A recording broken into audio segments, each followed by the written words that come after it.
Hello everyone and welcome back to the channel. It's Baku Brad here with Butterclaw and another Wave 2 core review. Now, gonna slide our little channel mascot over to the side and get right into the video. But before I do, brawlers, please help me by subscribing to the channel.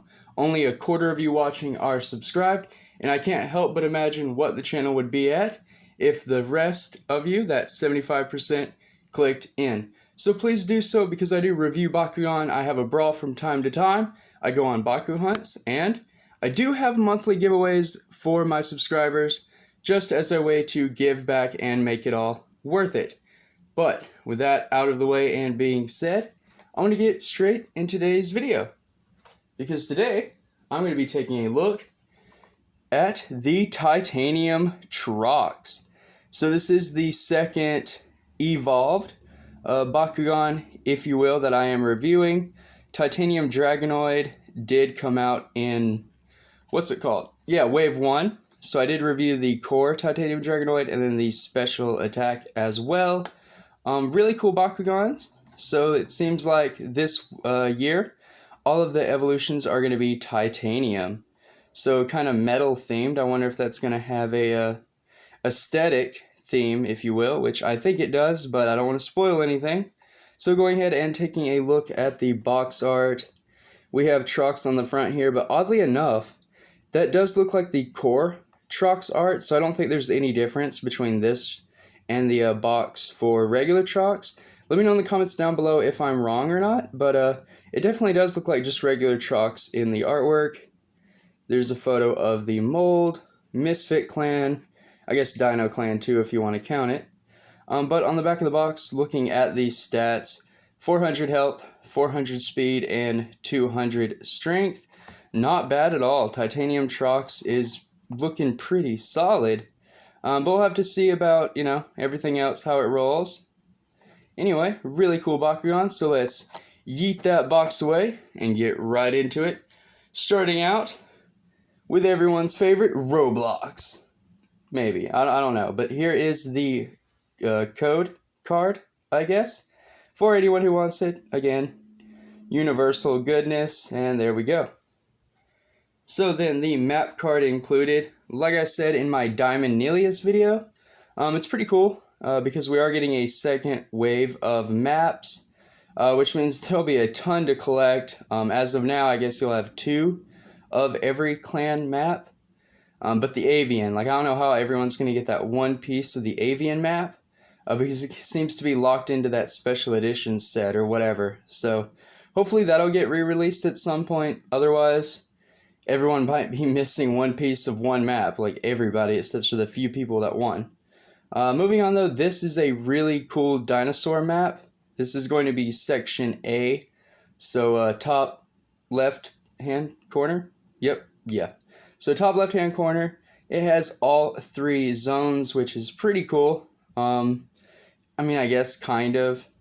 I've gone back and forth, is it better to have less zones or more depending on your Bakugan?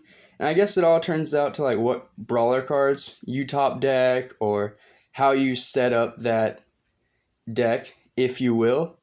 But as far as landing on the zones, obviously the more zones, the less likely you are to land on the one you need. And this has all 3. I don't know if that's really good or bad or somewhere in between. But one thing I like is the T-Rex skull, or the Tyrannosaurus skull there on the back. That is really cool. I guess it's going to be like some kind of fossil dig site. Or at least looking at this part of the map, that is what I think. So that's a pretty cool gate card, or map card. I still want to call them gate cards. I'm so confused. Is it a gate? Is it a map? We don't know. We won't know. Who knows? Moving on to the character card and the stats. So my theory was kind of right. It looks like the Titanium evolution theme for all of the Bakugan are going to revolve around this Mayan, really cool looking armor. Who was it? I think Dredgen in my Discord server said the same thing.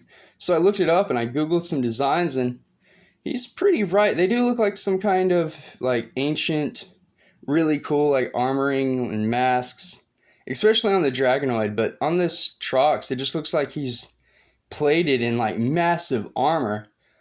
Almost like he could be Grimlock from Transformers, you know, just kind of get those vibes. Probably because of all the silver, but really cool, you know, a lot more menacing than I've seen some Bakugan, so that's interesting. But yeah, really cool artwork for Titanium Trox. Really neat. I don't know if it matters. This one is silver. I don't know if other titaniums are gold or bronze yet, but that seems to be a thing too. Like different colored special attacks and titaniums. I don't know. Just don't know what that means or what that's going to lead to. But it is definitely interesting to say the least. So obviously the stats match the box. Moving on, we have 400 health, 400 speed, and 200 strength. Though you think a giant armored Tyrannosaur would have more strength than just 200. And then speed 400, I guess that's believable. Health, again, really high health. So Trox, Nillious, and I forgot which form of Dragonoid, but one of the Dragonoids have really high health stats too. So that's just something to note. I don't know if it's a coincidence that the some of the mainline characters have high stat, like the same high stat line, but still really cool.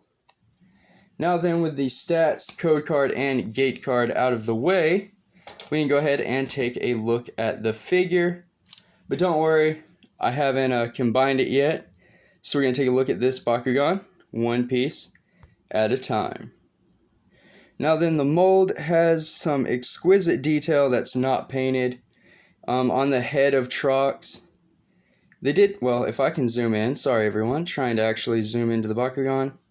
Maybe if I move that out of the way. Come on. Come on, you're ruining this video, phone. Come on. My phone just won't do it. There we go. Alright, you know what, I'll take it, that works. So as you can all see, the silvering, or like that mask plate, is represented on the figure itself. And then the teeth jawline, again, really menacing for a Bakugan.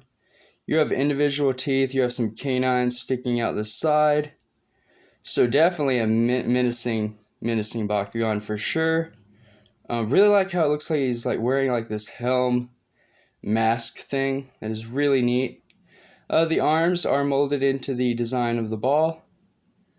Again, just some extra detail there. We have a silver top, or I guess chest plate. Again, goes with the titanium theme. There's the misfit symbol. And of course the head is going to act as the clip, which I think that's pretty cool design-wise. It flips all the way around. And then again, peg holes. We have 1 peg hole, 2 peg hole, and 3 peg holes. So why Spinmaster, are you putting peg holes in your Bakugan if you're not going to use them? Right now, everyone, I want, like, I'm going to put out a poll eventually, and I want everyone to vote. Will we have Nanogon or Bakugear first this year?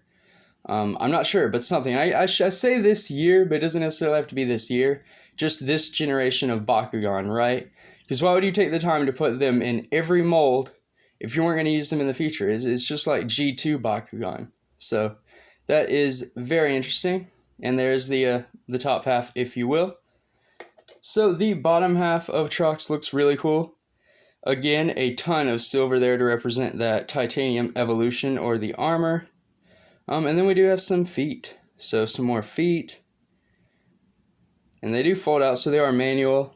I was just looking to see if they slid out like the other Trox. I don't want to break anything. But they don't. They fold out reminiscent of a lot of the other G2 Gons, where the legs just completely block the magnet and stick out really just oddly. But as you can all see, though, you get an idea. Here's the top, or the bottom half of the Bakugan. Now going ahead and combining them might be a challenge. Oh, no. There we go. So that one just slides right forward, and there we go. So this is Titanium Trox. What an odd position for a Bakugan. Right? That's like a kind of a funny in shape design. Especially when you know it's supposed to be a dinosaur. Kind of makes Trox look like the tail is like this huge, giant piece right here that kind of bubbles up. But figure-wise, not bad at all. Still really cool. A lot of detail etched into the mold, even if it isn't painted. I mean, everyone knows by now I do appreciate those detailings.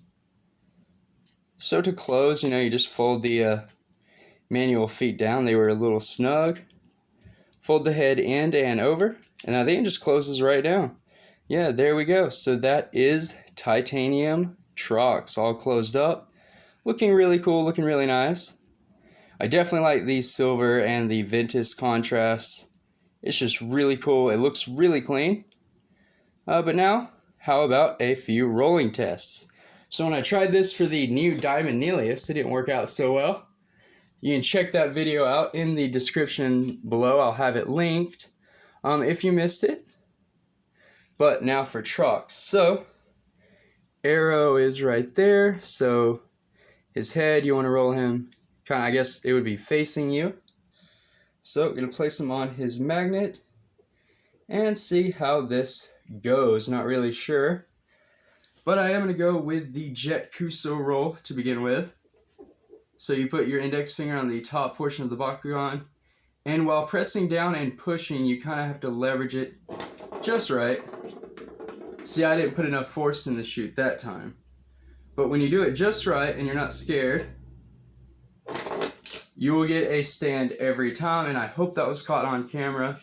So that is what Trox looks like on the gate card. Kind of a really cool menacing stance. He's looking straight up. And we got a little Butterclaw over here, but not bad at all. Gonna go ahead and we'll do that one more time. Now I did that not actually looking through the camera, so I need to make sure. Do we have good lighting? Oh, everything's shaking. Earthquake, but not really. It's a Baku quake. Okay. So now for a good old spin shoot. Well, he opened. His magnet wasn't that strong though. He slid right off. I hope Trox has a strong magnet. That would be really good. We're going again. And I hit the 10, so that doesn't count. It would be a bank shot if anything. Try one more time. Another bank shot, but again, not a strong magnet. So be careful spinning Trox. Its magnet's not strong enough to stop, so when it opens, it just falls right off the card. And not that it's a bad thing, because you're still going to land in a zone for the game, but if your opponent is using a special attack Bakugan, you're going to get knocked right off the field, and you're not going to get any bonus at all. So now we'll do the backspin. Let's see if that works at all. I don't know if it's going to or not. Ooh, maybe not, just because of the cut and design of Trox's mold. Yeah, it's kind of hard to send it straight. Let me focus. Let me get the brawling vibes going. Okay, here we go. Try this again. I mean, close. I think if I had a little more force on that one, it would have worked. Oh wow, I got the side of the tin. So it opened, but it opened off camera on the side of the tin. That didn't really work. Trox definitely needs. I definitely need some practice rolling this guy, but the magnet and the way the Bakugan's designed kind of shoots him forward when he opens, so be mindful of that. At least that's what mine did. But that does it for this review, everyone. Thank you for watching. Thank you all for tuning in. I definitely appreciate all the views, all of the support, and all of the help with my channel. Bakugan is a big part of my life. I want to promote it. Maybe one day, Spinmaster will help me in doing so, but until then, I need the community's help to keep things going. So please subscribe, like I said in the beginning of the video. But other than that, have a great day, brawlers. Stay safe, drum up, and Bakugan, brawl!